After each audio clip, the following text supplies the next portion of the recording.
আসসালামু আলাইকুম। যুক্তরাষ্ট্রে গণহারে হত্যা ২০ বছরে সর্বনিম্ন। গেল ২ দশকে যুক্তরাষ্ট্রের প্রথমবারের মতো গণহারে হত্যা কমল আশ্চর্যজনকভাবে। কীভাবে সম্ভব হলো? কী বলছে বিশেষজ্ঞরা? চলুন জেনে নেই আজকের আন্তর্জাতিক বিশেষ প্রতিবেদনে। ২০২৫ সালে যুক্তরাষ্ট্রে মোট ১৭টি গণহারে হত্যার ঘটনা ঘটেছে, যা গত ২০ বছরের ২০০৬ সালের পর সবচেয়ে কম। ২০২৪ সালের তুলনায় ঘটনা কমেছে প্রায় ২৪%। এই অবস্থাকে অনেকেই যুক্তরাষ্ট্রের অপরাধ নিয়ন্ত্রণ ব্যবস্থার ইতিবাচক পরিবর্তন হিসেবে দেখছেন।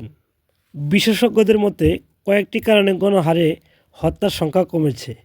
প্রথমত, মহামারীর পর যুক্তরাষ্ট্রে হত্যাকাণ্ড ও সহিংসতার সামগ্রিক হার কমেছে।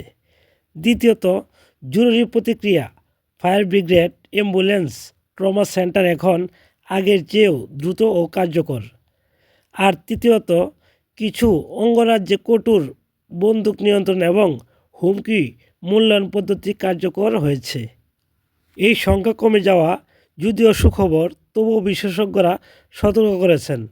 বলা হচ্ছে পরিসংখ্যাগত ওঠানামার ফলেও এটি হতে পারে, কারণ যুক্তরাষ্ট্রে বন্দুক সম্পর্কিত সহিংসতা এখনও খুবই বেশি এবং যে কোনো সময় আবার বাড়তে পারে গণহারে হত্যার ঘটনা। বিশ্বজুড়ে যখন সহিংসতা ও সংঘাত বাড়ছে, সেই সময় যুক্তরাষ্ট্রের এই পরিসংখ্যান আন্তর্জাতিকভাবে আলোচনায় জন্ম দিয়েছে। সংকেত মিলছে সঠিক নীতি গ্রহণ এবং দ্রুত চিকিৎসা ও জরুরি প্রতিক্রিয়া খুনাখুনি কমাতে বড় ভূমিকা রাখতে পারে। আপনারা এই খবরটি কিভাবে দেখছেন?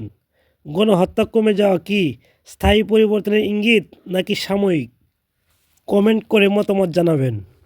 সুপ্রিয় দর্শক, ভিডিওটি একটি লাইক দিয়ে চ্যানেলটি সাবস্ক্রাইব করে রাখবেন। আসসালামু আলাইকুম।